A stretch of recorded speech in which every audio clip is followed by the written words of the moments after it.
You are listening to This is Oklahoma, hosted by Mike Hearn, telling stories of Oklahomans and those that have made it their home. Before we get into today's episode, I want to tell you a little bit about our current sponsors, the Oklahoma Hall of Fame.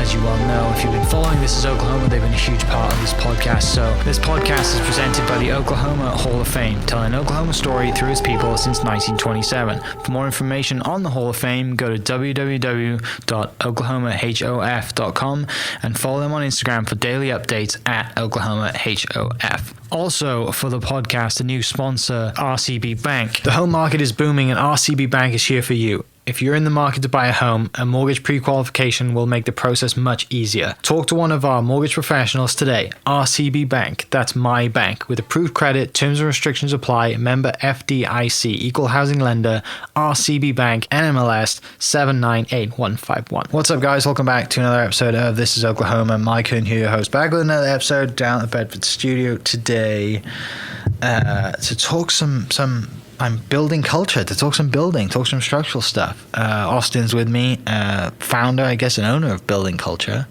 Thanks for coming down, mate. Yeah, man. Appreciate you having me on the show. Yeah. Exciting. It's still weird when people say show. So people say that, and it's like, I guess it is. If people have seen any of your stuff, they will probably love it, because I think you have a great following on Instagram at Building Culture for people listening. And me kind of being in the industry a little bit, like I've seen your social media following and seen the stuff that you do and the houses you build and all the brick, and just reminds me of home, to be honest, mate. It reminds me of that stuff. The sun doesn't come out as much as it does here, although today it's absolutely pouring down.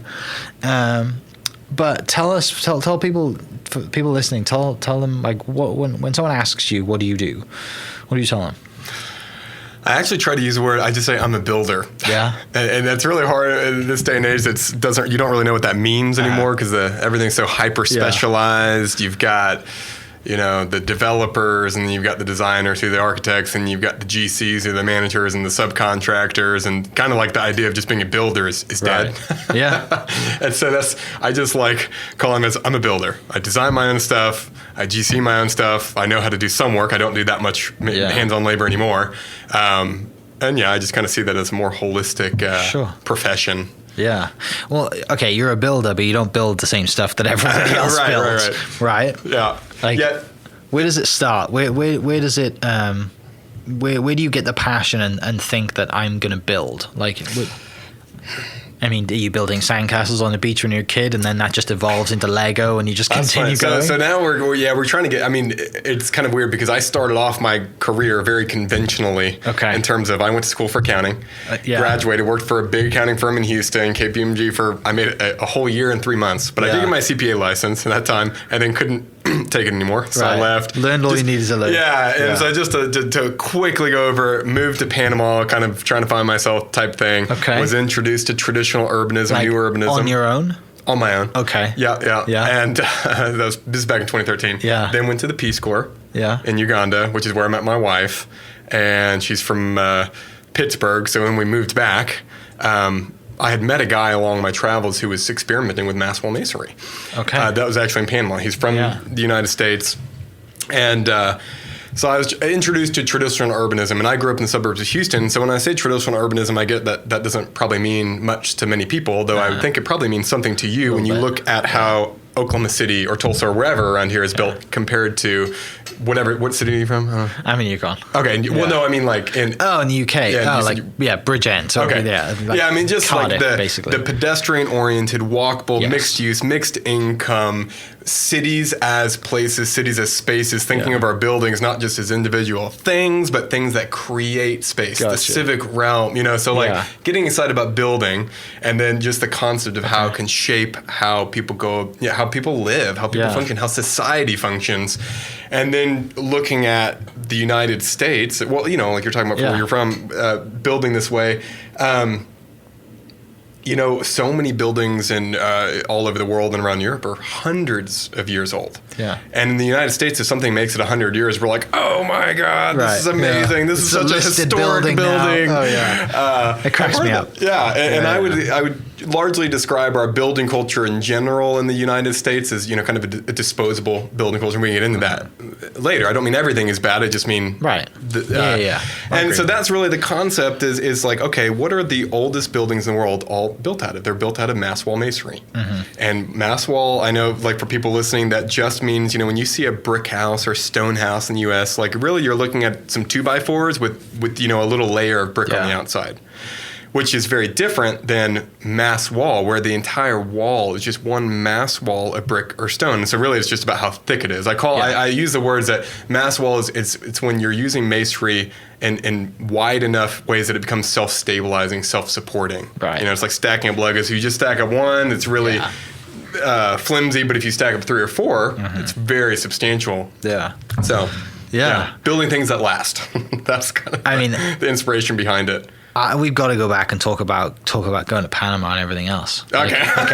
Accounting would drive anyone anywhere. I hate to count. I just can't. I don't know how you made it a year. I don't either, actually. But getting out of that. Some days I didn't know if I would. Right. But getting out of that and just thinking, you know what? I'm going to go to Panama. Why not? Yeah. How was that experience? Good. I was looking for kind of, meaning, I guess you could say, in that very classical, young sense. And had you traveled before, university and between university and job, or was this actually? When I graduated in May 2011, and I went and traveled, backpacked around Spain for 3 months by myself. Yeah. And then went, because I had just done an internship at KPMG and made a bunch of money. Yeah. Well, I say a bunch of money for that age. Yeah, exactly. And blew it all in Spain, and then came back and got was full time with them. I tell everyone that graduates they need to go travel and experience the world before you sign your, sign the dotted line and get a job, because it can be endless. It is, and I guess I should and it was, I guess this was not Spain, so not after, but after I left KPMG, and I was just literally Googling cool jobs. Right. I was just literally in my living room, Googling, just Can I sit on a beach hut? On a beach in a hut, serving people at a bar and earn money? Yes, and earn enough money to live. Yeah, and surf or do whatever I want all day. Yeah. So Panama popped up. And I had already applied for the Peace Corps. Okay. Because I was looking at that, kind of the international development kind of stuff, thinking okay, man, that could be. You got the meaning, you got the adventure sense, you've got all those kinds of things. And then Panama was kind of a short step on the way, because I was just waiting to find. It was a year-long application process to the Peace Corps. So finally, I was like, "Screw it! I'm just going to quit." I found this thing, went to go do it. And I'm so glad I had that stop in Panama, because that's where I got introduced to this guy, to Urbanism, and set me. So that 2 years of the Peace Corps, I was reading and thinking, and Yeah. What's Panama like? Man, it's beautiful. Panama City is actually just incredibly. What would you call it? Just. I want to use the word Western. I don't know if that's the appropriate word. I feel like I'm saying something I shouldn't, but it's just a very modern. That's a good word. It's a modern city. Skyscrapers. Yeah. Very cool. And then the landscape is beautiful, mountainous and jungles, and you've got oceans on both sides. I think the nearest one's like 30 miles or something. The Panama Canal going through. Not that that's that beautiful, but it's just a wonderful, really wonderful country. Yeah. And it's easier for Americans to travel. They're on the dollar. It's so easy. Of all the places you want to travel to, that's probably one of the easiest. Exactly. So you graduated with an accounting degree, a finance degree. Yeah. Where in Spain do you go backpacking? Was it just in Spain? Spain and Portugal. I really wanted to spend time in places rather than just go because I know 3 months is a long time. Yeah. But I wanted to visit Spain. So we went. I went everywhere. I say we. It was, obviously went to Madrid and Barcelona and down south to, the region Andalusia and stuff like Andalusia, and then I did a couple 100 kilometers on the Santiago de Compostela. It's this pilgrimage. It starts in the southern Pyrenees of France and then over to Santiago de Compostela. And it happens every year. It's this old historic pilgrimage. It's really cool. It's 800 kilometers total, I think. And I just didn't do the whole thing. I started a quarter and then made it there. Walking. Jeez. And it's so cool because you've got all these people doing it. Have you heard of it? I haven't. It's and there's a lot of just Europeans around, going on it that go. And it's so cool because there's just, they call them pilgrims. Right. And because they say Santiago de Compostela is where St. Paul is buried or something, whatever. Sure. One of his burial sites. Right. So there's been a long tradition of pilgrims going on this thing. So now it's you get people just doing it for fun. You get people doing it for spiritual reasons, whatever. But you just meet a lot of people along the way. You're just walking together and stopping and sleeping and walking, and it's just, boy, it's a unique experience. Yeah, when you've gone through an experience like that, you just want to tell others to go do the same thing, right? But also, it's hard to explain how that experience was, right? Unless you were there, right? Unless someone gets it and understands, And if you met someone that's done it, you can have an instant connection. You're like, oh yeah, so yeah, and you just vibe, whatever. But I'm sure trying to tell that story to some right, people, it doesn't, like, I can tell you it's really cool, blah blah blah, and then that kind of ends there. Yeah, because you like the feeling. You're like, I can't justify that in words. How awesome that was. I just imagine like my kids. Well, I say my kids. I only have one kid right now. She's 15 months old. But like when I could see, like, I don't know how old it would be because I don't really understand like kids and ages yet. But like I want to like send them on their own. I don't know. Is it 14? Is it 16? Is it 18? I don't know. But it'd be like, go do this. Yeah. This is like, have a great becoming time. An adult time. Right. Go on your own backpacking. 800. Well, that reminds me of like McConaughey's new book, and he talks about like going and finding himself in, like, he has a dream that he's going to that massive river. I'm terrible with places. What's that big famous river that goes through? Anyway, in where, in the U.S. or no? I can't remember. I'm forgetting this now. Okay. Great book if you want to listen to Green Lights or read it. But he talks about going to basically into the jungle and finding himself on his own, and nobody knows who he is, which is kind of good for him, right? As he's in the height of his life. But it's a great book, and he talks about like going and finding himself and meeting people, and like just meeting just awesome people and hanging out and getting when you come back, then you have this huge new perspective on life and travel and all the rest of it. It's brilliant. Definitely worth like listening to the audio if you're road tripping or reading it. It's great. Yeah, I'll great check stories. it out. I haven't read it, but I find him actually quite interesting, Matthew. And he reads it too, which makes it even better. Oh like, yeah, it's not just He's got such a good voice, So back around then. So you meet this guy in Panama. Yeah. He gets you into like the whole masonry stuff, and then you get into the Peace Corps, and that's all you're reading about is building. Yep. And building in not the way that majority of people build your average cookie cutter house now, but like building things to last for hundreds of years. Yep. And then you come back to Oklahoma. So I'm actually from Houston. Right? I'm from Houston, from Texas. Okay. So I went from Texas. I went to college in Alabama. Then I went back to Houston to work. Then Peace Corps or whatever. But so how do when you I get here then? So this guy is originally from Georgia. But by the time I got back in 2015. Yeah. And he didn't remember me, like, because I had met him and he was just there for a week, so I was listening to him. And it's not like he knew me, but I knew him very well. But I got his contact and I just called him up and said, hey, can I come work for you? Yeah. and learn. And he was like, you could come down for a week and see. I'm in Carlton Landing, Oklahoma. I just moved out here from Georgia. And so I was like, okay. And my wife and I got married. Yeah. Like we had a 5-week engagement. And then she was brave enough to move out with me to the middle of nowhere, Oklahoma. Making $12 an hour in my late 20s, doing hard manual labor, digging holes or whatever, with no experience. You know what I mean? Yeah. But after that week, so I went down there for a week. Hard. Yeah. It was a hard week, and but at the end, I was having dinner at his house. I was like, on my way out, and I kept waiting. I was like, so, can I stay? Yeah. He just was like,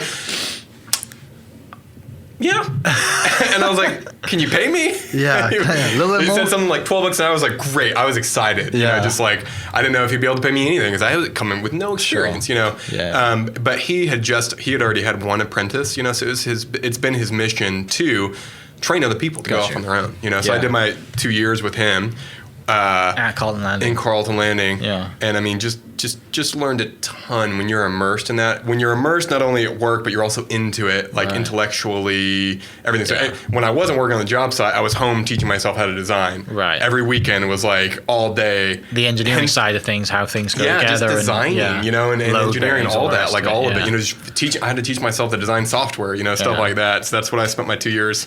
Yeah. And your wife loved being on the lake and hanging out? It was Lake Eufaula, right? Yeah, because we lived in Carlton Landing for 4 years, and it was really wonderful. Yeah, it was really wonderful. Boy, it's a cool little community for anyone that hasn't been out there. Mm-hmm. Yeah, it's. I've seen great. I haven't been out there, but I know a lot of people that have, and they love it. And they said you've got to go. Like, just pick the right time because it might be chaos. If you Right. like this weekend, I mean, July 4th, we're recording super over 4th of fun. July Right. weekend, and it's going to be nuts. But It's funny. It's like there's different demographics that go there, of course, but most of them are young families. Yeah. Like, parents in their late 30s to early 40s with young kids, because it's a true vacation. Like, they get there, their kids are just, we call them like free range kids. Yeah. They're just everywhere. Kids are just everywhere. They're riding bikes in packs of 10, no adults around. Yeah. Because people just meet up in parks, spontaneous things happen. No one ever makes plans. Things always happen. hang It's out. just fun. Yeah. It's just fun. So- which is another way of how seeing and experiencing how architecture can shape Brings human people together. behavior and experience. And so it actually reinforced kind of what I had been thinking, Gotcha. and reading about for a long time. So you start, then you do 4 years, right? Or you do 2 years with him, and then you do. Yeah, so 2 year. Man, I've got so many random things in my story, but I did 2 years with him, and then of course, like towards the end of that 2 years, I was starting to freak out of like, what the heck am I gonna do? I have no money. I've been making $12 an hour. My wife had been making 15 cleaning houses, even though she had a master's degree. Like, starting off, that's what she was doing, because that's just how amazing she is. Boy, I mean, all from like, wow. Anyway. So just kind of freaking out and not even know, can I design the house? Like, I don't know. I never really considered myself artistic, but I just kept at it. And then I got lucky, moved into a garage apartment in Carlton Landing. Yeah. Just rented. Found out the homeowner had some money, like was a fairly wealthy individual, family, and ended up being an investor for me. And awesome. It's just lucky, it's just so lucky to move into there, meet them. Then they wanted to invest in, some young people, just wanted to start a business, And so they actually there was another young builder there who was also going out on his own. And he was like, why don't you guys just work together? And we were like, okay, he had a lot more experience than me. Like, actually, he'd been doing building his entire life. He'd grown up about in the same age, right? But he's got so much knowledge that I didn't have, even though I was good at certain things. Yeah. So we built. The first project we did together was The Bend, which is a pocket neighborhood. We bought 3 lots, split into 6. So there's these 6 houses around this common area courtyard with a more kind of like intimate courtyard in the back through this moon gate, and it was just a fantastic experience in so many ways. It was really wonderful. Yeah. The first time you're doing a project, they sometimes just trial by fire. Oh my God. There's so many things. That's been my life for the past 5, 6. I'm still in that because I just moved to Oklahoma City. Yeah. I finally moved, but I'm starting over. So it's I've got a brand and a following a little bit in Carlton Landing, just kind of around the country a little. It's not a big following, but people love architecture. Right. They follow you. Cool, people who follow you aren't necessarily going to ever be a client. Right? Exactly. Yeah, so I'm here in Oklahoma City. I don't have any. I don't have family here, so I don't have any suppliers. I don't have subs. I don't have clients. So, it's been a. I have a social media following. Yeah, but let me build your house. Let me build your house. Yeah. I do think we're starting a couple houses in Wheeler. Yeah. Within the next probably 2 to 3 months. Which is very similar to Carlton Landing, right? Same developer. Well, kind of the same developer. Sure. Same family. Yeah. And I'm just so pumped about what's going on in Wheeler, being actually right by the city where people can live and work and play and do all those things. I'm really excited to be a part of that. So, a friend of mine just opened up a coffee shop actually in Wheeler. Luke Matthews. I haven't met him. Is that one of the ones in one of the little townhouses I right think there? So, Yeah. They opened. I think yesterday maybe they opened. I saw something about an opening very recently. Yeah. And I can't forgetting the name of it. But yeah, they. I'm sure they'll do great. Yeah. But yeah, it's a cool spot.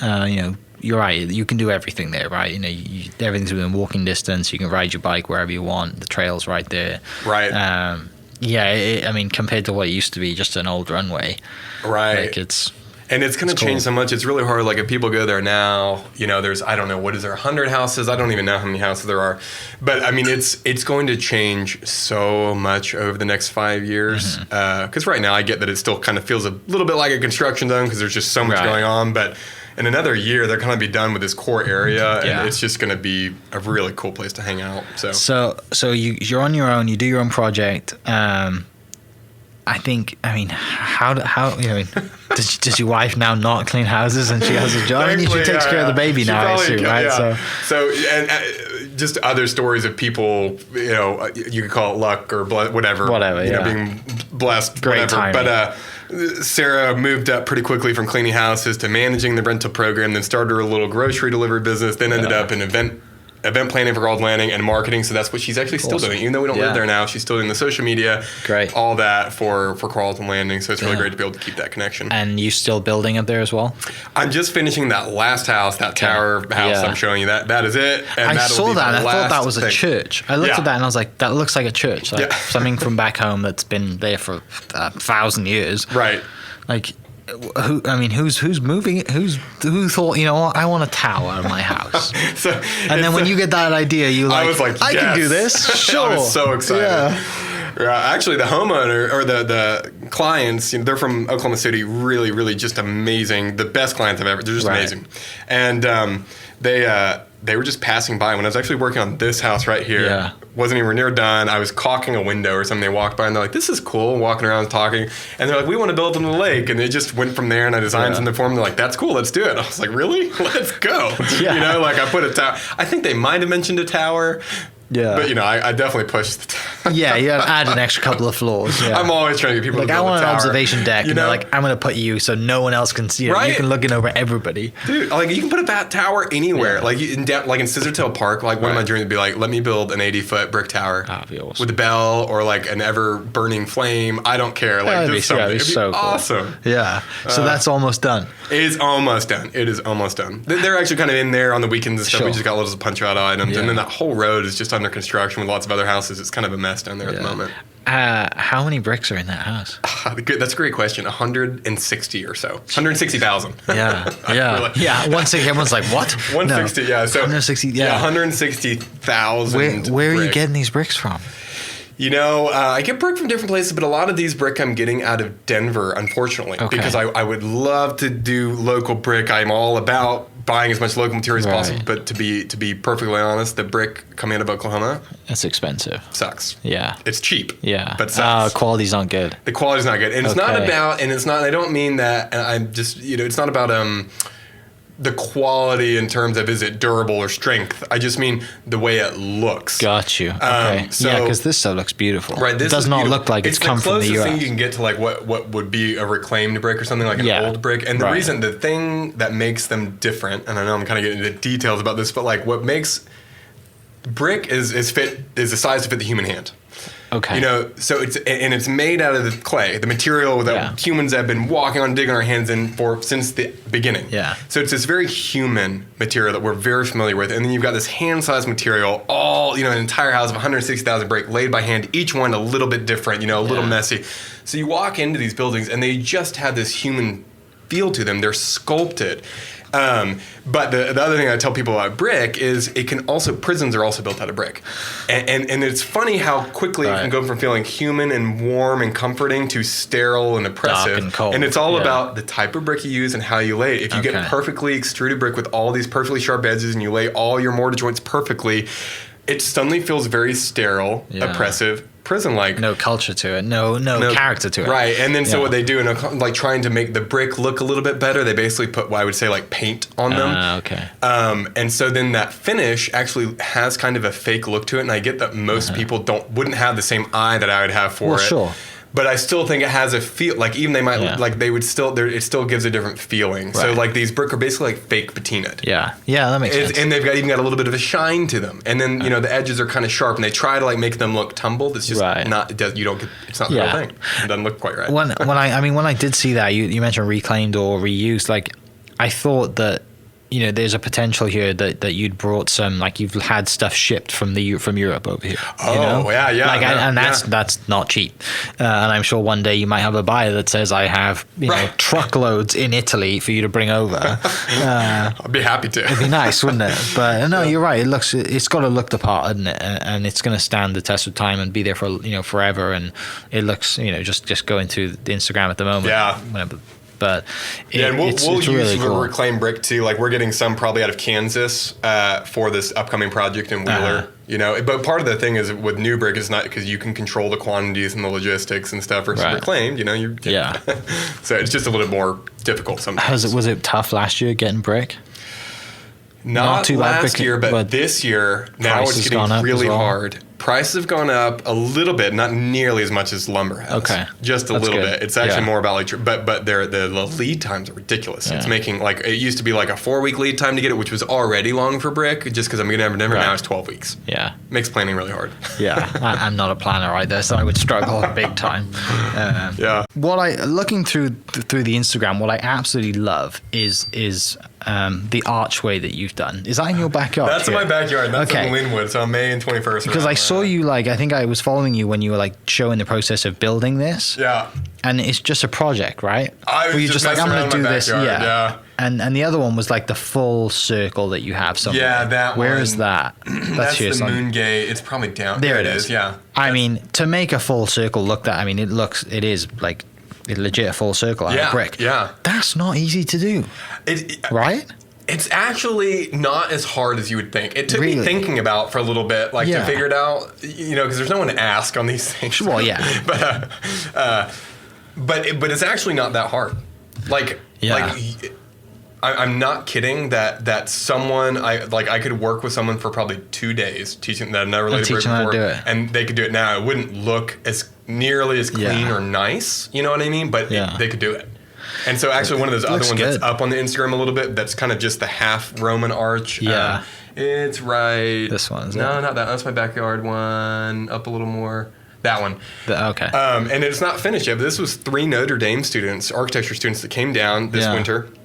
And we laid brick on the job site for a couple days, and then they designed this on their own. They're architecture students. Sure. So, and then all I did was help them set up, and I laid the first 2 courses with them, and then they did the rest. Yeah. And I mean, I would come and I helped them install the arch and kind of I would show them a few things each project, but they did all of that by themselves. Isn't that amazing? For people That's that so had never cool. laid brick, Yeah. and it's not done. It's actually even cooler now. They had to leave, so there's a Yeah. little bit left to do that we're going to finish. But it's just an amazingly accessible trade that people don't realize. Right, and I'm sure that like there's not many people like you that think, you know what, I'm gonna get into masonry, and it's like nobody in school, no one is sat in school. I mean, I say nobody. I'm sure there's a few, but there are very few people sat in school that think, you know what I want to do? I want to build houses out of brick. Out of Right. 160,000 bricks, I'm gonna build a house. No, they want to play video games and Yeah. hang out and sit in an office or do a podcast or whatever. Like, Yeah, sadly, it's a there's dying definitely breed. an element. There's Yeah. definitely an element of hard work to it for Well, sure. yeah.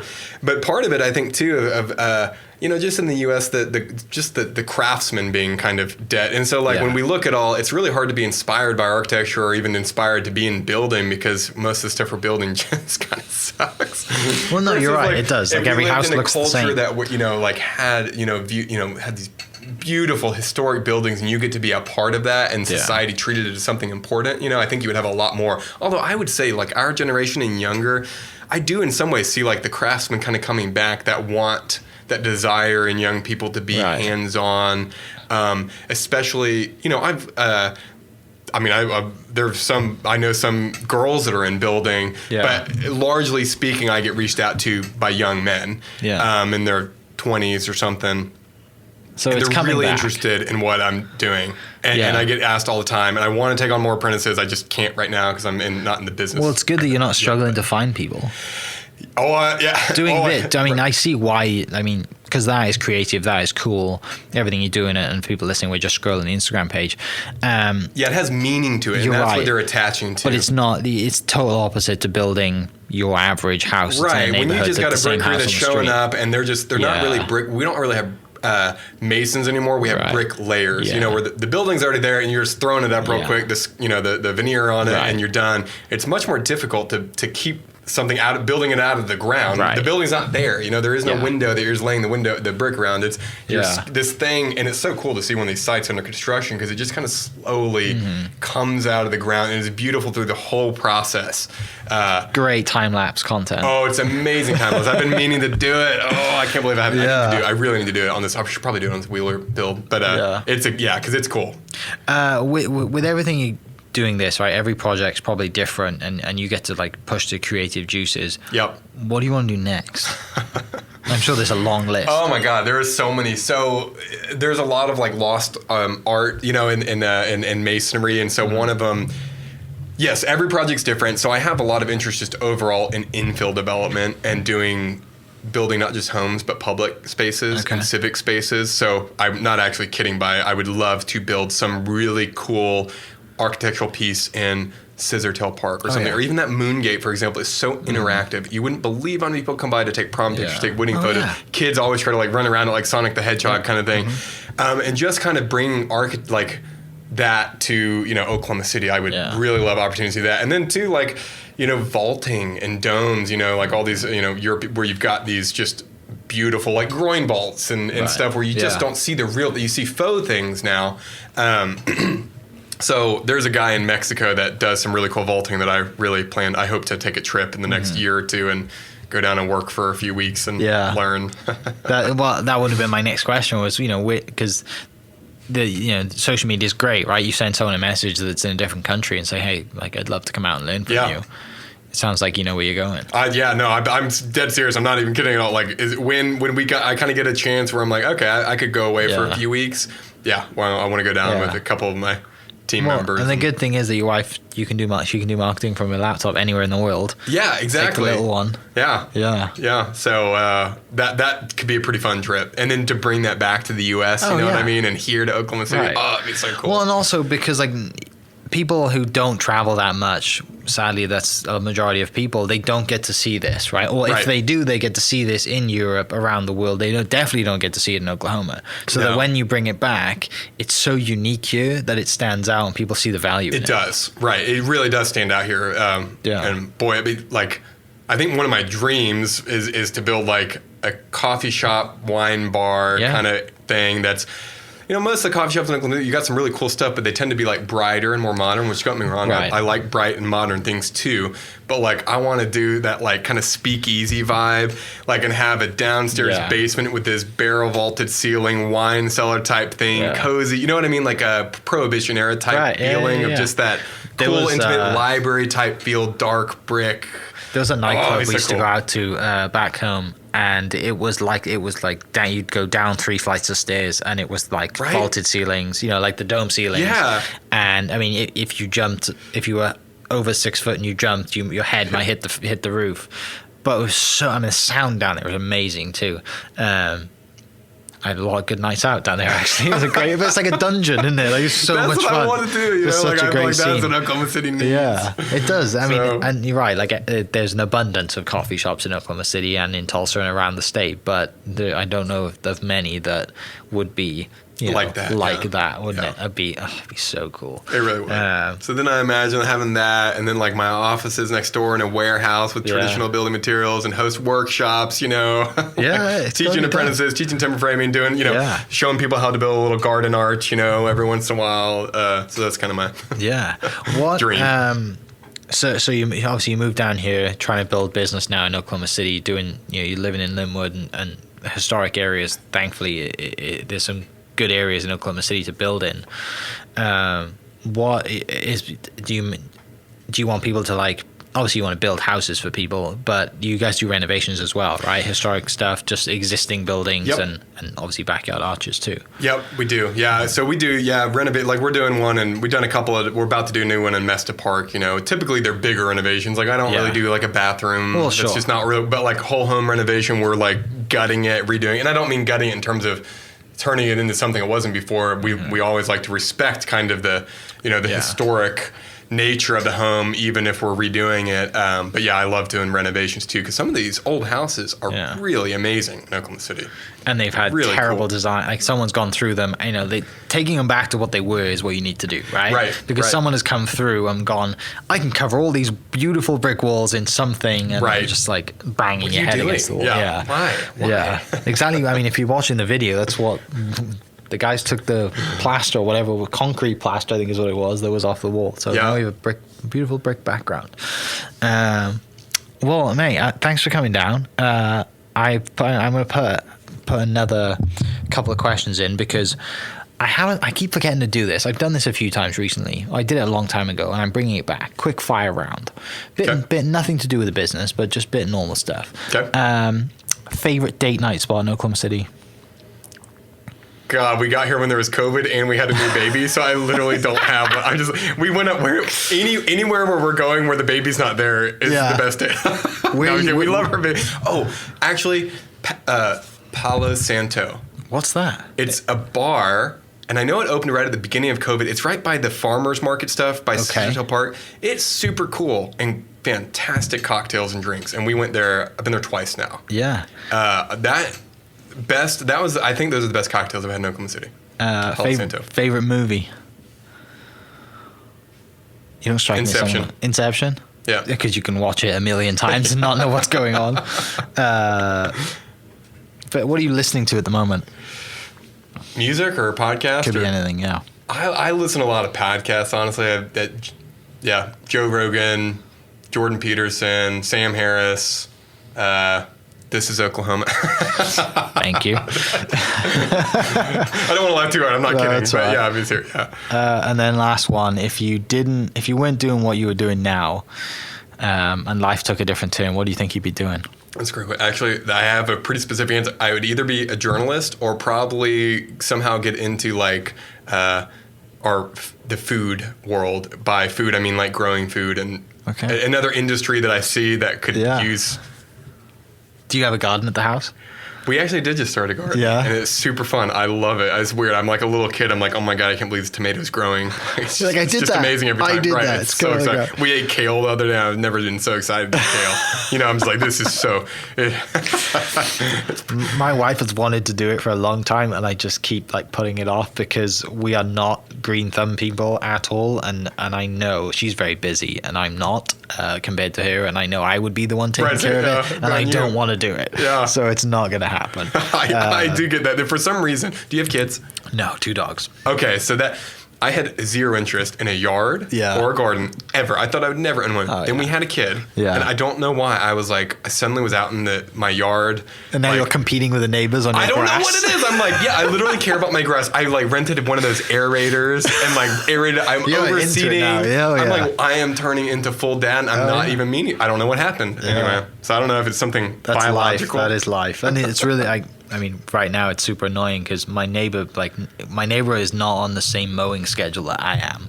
So when my neighbor mows, I've got to go out there and mow again, right? Because you can't have it's just, people listening probably know the same thing too. But it's just hilarious. Yeah. But you're right, just getting older and having a little one, I'm sure there's plenty of precious moments that are happening. And what did you say? She's 15 months? Yeah, 15 months. So, she's getting real interactive. It's fun. Awesome. Yeah. Well, for everyone listening, where can they follow you? What's the website and social media stuff that they can go and check out? And then same thing if they want to build some stuff for them. Yeah, Instagram is actually great. That's my main thing. I'm the one that posts on Instagram. I'm the only one on there.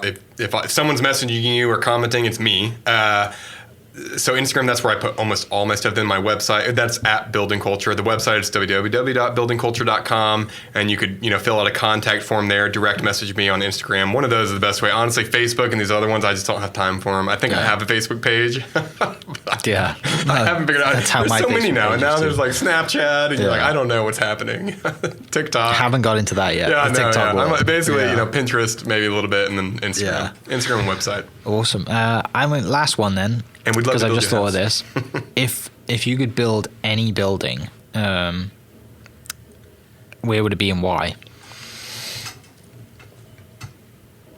I would like to build some kind of library, like a grand library, like the one in New York City. I don't know what it's called. I've just seen pictures. I don't know. Maybe it's called the library. Sure. I don't know if it's the library or if there's, but something like that where it's an institutional building that is shared by many people, right? And it's almost iconic within the city itself and provides like the sense of identity. And especially when you're talking about a building that lasts over a long period of time, something that bridges the gap of past and future, and kind of I don't know. Yeah, lasts forever. Right. I mean, it just and captures that history and the values and all that, and building something for future generations to enjoy and to, find something in common, know. So That's a good answer. I did not expect that. That's a good really? answer. Yeah, I did not expect that at all. Well, mate, I mean, I get why you said that. That's awesome. A lot of impact, community minded, last forever, as these buildings are going to do. And I need to go up to. Hopefully, we'll, like we said, chatting before the podcast, we will have a video tour coming of one of the houses. That could be fun. Let's do that. But yeah, thanks for coming down. For everyone listening, I'll post the links to the website, social media pages in the description. And yeah, we'll catch you next episode. Cheers. Appreciate it, Mike. This podcast is presented by the Oklahoma Hall of Fame, telling Oklahoma's story through its people since 1927. For more information on the Hall of Fame, go to www.oklahomahof.com and follow them on Instagram for daily updates at oklahomahof. Also, huge shout out to RCB Bank for jumping on board to be a sponsor. The home market is booming and RCB Bank is here for you. If you're in the market to buy a home, a mortgage pre-qualification will make the process much easier. Talk to one of our mortgage professionals today. RCB Bank, that's my bank. With approved credit, terms and restrictions apply. Member FDIC, equal housing lender. RCB Bank, NMLS 798151. Thank you for listening. We are inspired by those around us and hope that you are too. Make sure you subscribe to this podcast on your favorite podcast platform and leave us a review so we can keep telling your stories. For more great Oklahoma content, follow This Is Oklahoma on Facebook and Instagram.